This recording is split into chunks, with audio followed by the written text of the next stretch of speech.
the government here today, where we talked about the bonus issue, and this thing has been going on for almost half a year, discussing when we are going to get our bonuses, thing that we are supposed to be getting without even getting into the negotiating table. But at least we understand that the government has moved an inch.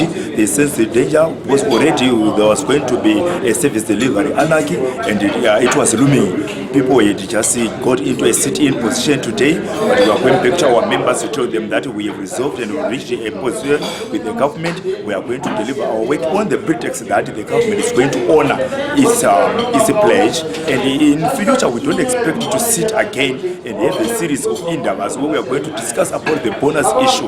Let it be known, and we have to the level framework on our bonuses, the level framework on our payments, how are we going to get paid. If we are supposed to get the money in November, then fine, we don't have to sit for a meeting.